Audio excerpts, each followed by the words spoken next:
Piero San Giorgio, bonjour. Savage Beast, bonjour, bonsoir. Oui, bonsoir, parce que c'est déjà 20h30. On vous salue depuis Genève. Derrière nous, le jet d'eau. Profitez-en, parce que bientôt il n'y en aura plus, quand il n'y aura pas l'électricité pour le faire tourner. Oui, et il n'y aura pas l'eau non plus. Enfin, je ne sais pas. En tout cas, je précise, je ne suis pas chez moi. J'aimerais bien vivre ici avec cette vue. Ça, voilà, c'est mon attique planqué. Voilà, c'est chez lui en fait. C'est les millions que je vous déclare pas. Voilà, on nous a prêté ce bel endroit pour cette prise. Donc, en fait, on va parler un petit peu de ce qui se passe avec l'électricité, les coupures qu'on nous annonce, et puis ce que ça peut engendrer comme problème, les solutions qui sont mises en place, et puis on va voir comment on évolue. Alors, tout d'abord, qu'est-ce que tu en penses, toi ? Alors, tout d'abord, il faut revenir sur les bases, les fondamentaux qu'il faut rappeler. Nous sommes passés en 50 ans de 4 milliards d'habitants sur la planète à 8.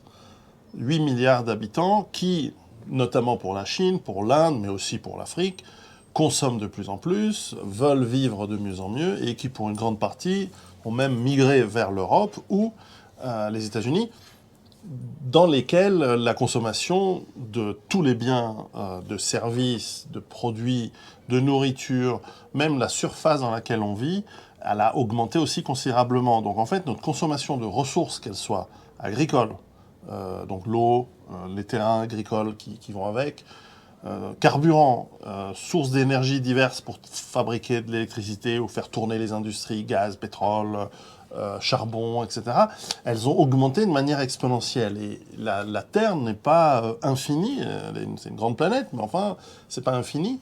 Et donc, nous arrivons forcément à un moment ou à un autre à des limites.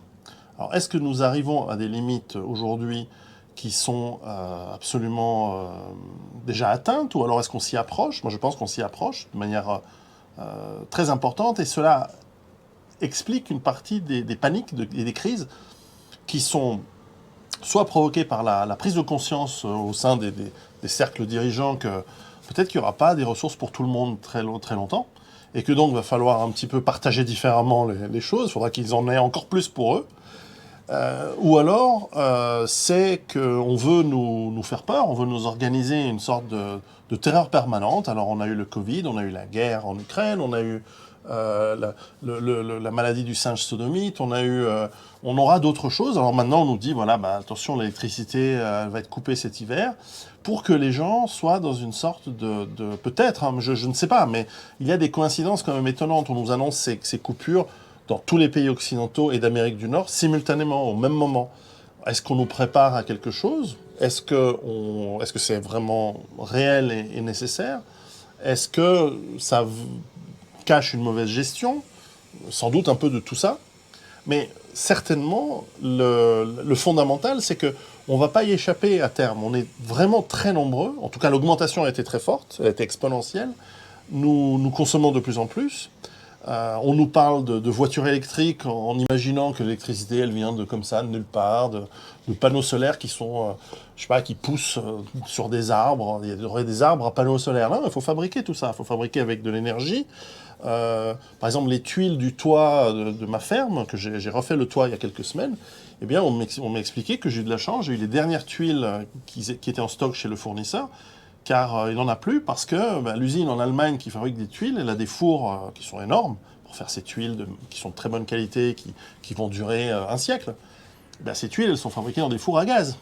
Or, le gaz, il n'y en a plus parce qu'on a décidé qu'on allait faire un embargo vers les Russes. Maintenant, on va faire comment ?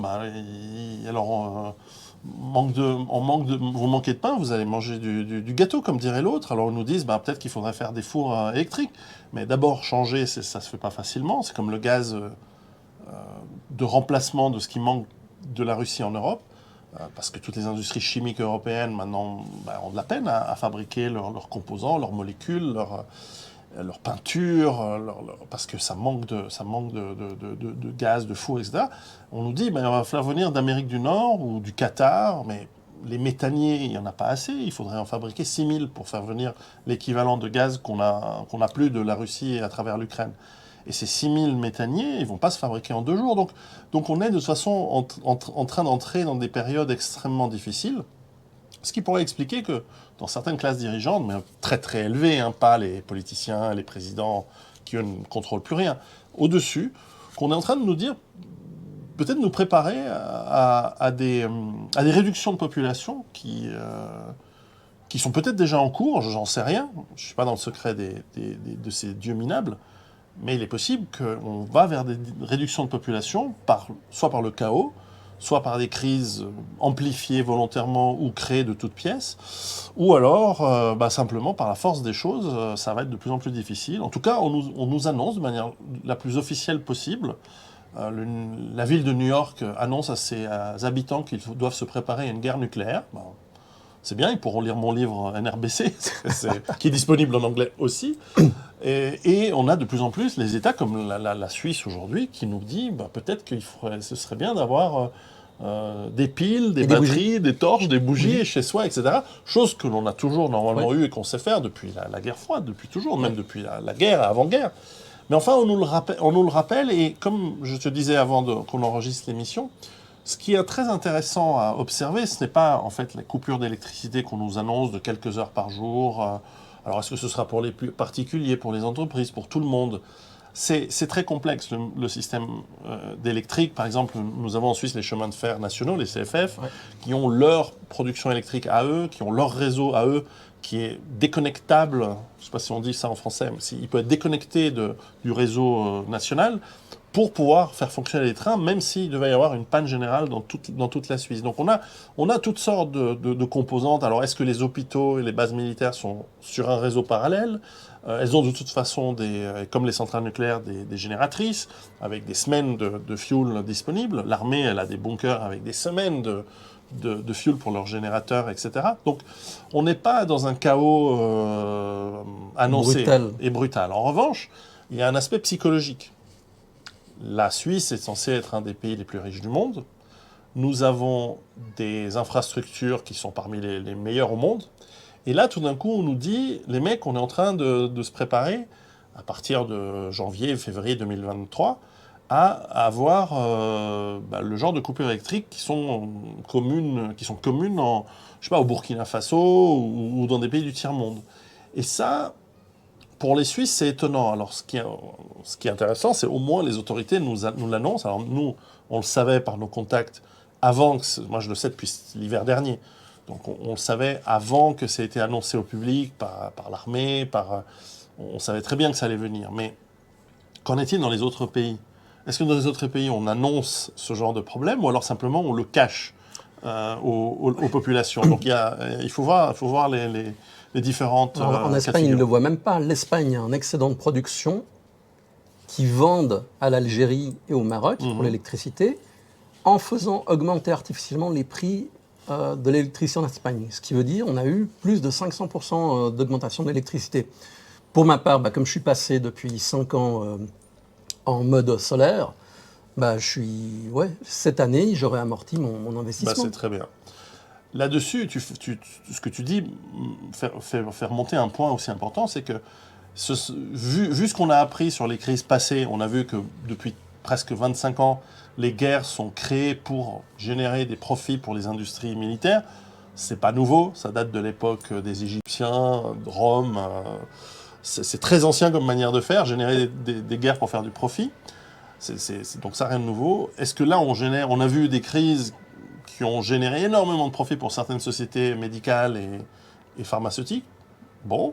Est-ce que là, on n'est pas en train de nous créer une crise dont on n'a pas encore tous les tenants, les aboutissants, pour la bienfaisance envers certaines entreprises qui, elles, auraient des solutions à voir, à suivre, à voir. Sans doute, il y a un peu de tout. Encore une fois, les choses s'ajoutent les unes sur les autres. En tout cas, nous mettons à rude épreuve, année après année, le tissu économique, surtout des petits restaurateurs. On a remarqué qu'ici, à Genève, finalement, après 2 ans et demi, après la crise de la bestiole, comme tu dis, du chat chinois, eh bien, on a quand même pas mal de magasins, de commerces, de restaurants qui ont fermé. Je dirais en 30% à peu près. Hein. Oui, on voit beaucoup d'arcades commerciales à louer, beaucoup des magasins qui sont clairement fermés. ils sont pas à remettre, mais on voit bien que c'est vide et qu'il y a plus rien à l'intérieur ou très peu. On sent qu'il y a eu un dommage économique réel qui a été fait. Et là, ça va s'ajouter d'une manière ou d'une autre. Alors là, on a plusieurs cas de figure. On a le cas de l'incompétence totale des gouvernements, ce qui est une possibilité. On toque, ouais. Ok. On a aussi une infrastructure vieillissante en Europe pour tout ce qui est le réseau électrique, comme aux États-Unis. Donc ce sont des problèmes qui vont se générer au fur et à mesure. Et ils savent pertinemment qu'avec la consommation qu'il va y avoir, les lignes ne vont pas tenir. Et si une ligne tombe, on l'a vu en Espagne quand il y a eu l'incendie avec la France, du côté de Perpignan. Ouais. Il y a une ligne à trop de tension qui passait de France en Espagne qui est tombée. Ça s'est basculé sur la ligne de secours qui était côté Pays Basque, qui a lâché. Et une partie de l'Espagne s'est retrouvée dans le noir, ainsi que le Portugal. Ouais. Donc, oui, en 2003, on a eu ça à travers la moitié de l'Europe aussi, pour un arbre qui avait fait tomber en Italie. par ici, ouais, entre l'Italie et la Suisse, dans les grisons, je crois, par là, et dans les montagnes en tout cas, et qui avait arraché la moitié de l'Allemagne. L'électricité, alors d'un côté, oui, ça c'est effectivement, il y a eu des améliorations dans la gestion de la grid, du réseau électrique. En revanche, ça c'est indéniable, chaque année qui passe, toute l'infrastructure, elle vieillit, on augmente le poids, et on en ajoute. Et on ajoute à un moment donné, ça va s'effondrer. Alors après, circonstances aggravantes, coïncidence, la moitié des centrales nucléaires françaises sont à l'arrêt pour des raisons techniques de réparation. Moins 18 gigawatts. C'est énorme. Par contre, avec tout ce que vous avez comme chance pour la France, moi je dis qu'il faudrait faire comme pour le Tour de France, les mettre sur des vélos et les faire pédaler. Ça marche, on arrive à faire quand même 1 kWh à fond sur un vélo. Ouais. Donc avec 5 minutes de pause par heure, je pense que ça peut être, si on met 10 millions de personnes qui pédalent, ça fait 10 mégas, ça fait 1 gigawatt, 2 millions de personnes qui pédalent, ça fait 1 gigawattheure, c'est pas mal. Donc tu en mets 18 millions, ça compense les... Voilà. Mais bon, il faut pédaler 1 heure, à fond, hein. C'est pas tourisme. Votre contribution obligatoire pour le bien de la population, bienvenue à UERSS. Oui, aux heures de pointe, quand les femmes cuisinent, les mecs pédalent. Ou l'inverse, mais ça va être moins efficace. Bref, les infrastructures, elles sont forcément, elles vieillissent. Et les renouvellements qui se font, ils ont été plutôt faits dans les pays de l'Est, là où on a un peu renouvelé après la chute du communisme. Enfin, ça vieillit. Et puis, il y a un autre élément qui, je pense, personne ne réfléchit, c'est que des coupures d'électricité constantes, comme j'en ai vécu en Afrique lorsque je travaillais et que je voyageais dans ces continents, elles sont tout à fait gérables quand vous n'avez pas grand-chose qui tourne dessus de complexe. C'est-à-dire, c'est des ampoules, vous coupez l'électricité, l'ampoule, elle ne va pas s'user particulièrement plus que quand vous éteignez ou allumez l'interrupteur. En revanche, frigo, machine à laver, toute cette électronique blanche ou grise que l'on a dans toutes les maisons, etc. Si vous commencez quotidiennement, couper, rallumer, en fait, elles ont toutes des pièces électroniques, des puces, toutes les pompes à chaleur, par exemple, qui sont reliées au réseau électrique pour pouvoir chauffer l'eau, etc. Elles ont toutes des composantes électroniques qui sont relativement simples. Ce pas des puces extrêmement complexes pour envoyer des fusées dans l'espace. Mais enfin, elles ne sont pas non plus blindées et faites pour des tensions qui baissent et qui montent sans arrêt. Sans compter l'obsolescence programmée. En plus de l'obsolescence. Donc, il y a donc le risque que vous ayez, suite à ce genre de très mauvaise gestion, finalement, des pannes dont les conséquences sont impossibles à prévoir aujourd'hui, parce qu'elles ont des conséquences sur le service après-vente, sur les réparations, sur les entreprises qui ont sous garantie votre matériel qui va péter et qui vont devoir, elles ont budgétisé de réparer 0,1% de leur installation. Tout d'un coup, elles vont devoir en réparer 3 ou 10 ou 15%. Et elles vont faire faillite. Donc il y a toute une concaténation de choses qui vont encore plus basculer et casser notre mode de vie, bien plus que simplement que pendant 1 heure, votre frigo ne tourne pas, ou que pendant 1 heure, vous n'avez pas votre Wi-Fi chez vous, des choses comme ça. Et ça, je suis certain qu'on n'a pas prévu, parce que personne ne peut le prévoir, c'est tellement complexe, personne ne peut faire un audit du nombre d'installations avec des puces qui flanchent, et sans parler, alors les voitures sont, en l'occurrence l'électronique des voitures n'est pas concernée parce que par ce genre de coupure, mais vraiment tout ce qui est industrie, qui est censé fonctionner avec des machines qui sont constamment allumées, sans parler des industries qui ne peuvent pas s'arrêter parce qu'il y a des fours, par exemple, des fours électriques qui doivent rester allumés tout le temps. Et il faudra voir si on est capable de gérer cette complexité industrielle aussi, de dire, ben voilà, telles industries, elles ne peuvent pas se priver d'électricité parce que sinon c'est des dommages extrêmement élevés. Et j'ajoute, il y a aussi tout l'aspect légal et juridique, c'est-à-dire que vous avez signé un contrat avec un fournisseur d'électricité qui est de plus en plus privé, y compris en Suisse, E-Group sur Fribourg, comment ça s'appelle, Électricité Romande, je ne sais pas quoi, sur Vaud. Il y a plein de petits groupes électriques où il y a, en Valais, il y a ce grand groupe qui est, je ne sais pas comment ils arrivent à être déficitaires avec toutes les centrales hydroélectriques qu'il y a là-bas, Alpic. Alpic, oui. Alpic, ils ont investi en Espagne. Ah bah oui, ça ne m'étonne pas. Et donc, c'est pour ça que il faudrait aller voir aussi la finance opaque de ces entreprises. Enfin bref, et là, on a des entreprises privées qui vont se retrouver à ne pas pouvoir fournir ce qui est contractuellement leur devoir de fournir leurs prestations auprès d'entreprises, qui vont se retourner contre elles pour des dommages réels provoqués à leur machine ou à leur manque à gagner ou en chiffre d'affaires, etc. Et donc on peut imaginer des faillites en chaîne. Avec des avocats qui sont ravis, bien sûr, de faire jouer le code des obligations. Tu crées un dommage, tu crées un dol, tu dois le réparer. Et là, ce serait intéressant de voir avec les assurances et les réassurances de ces entreprises quels vont être potentiellement les impacts. Donc on n'en est pas encore pour l'instant, on nous annonce ces problèmes. On n'est pas encore dans la réalité,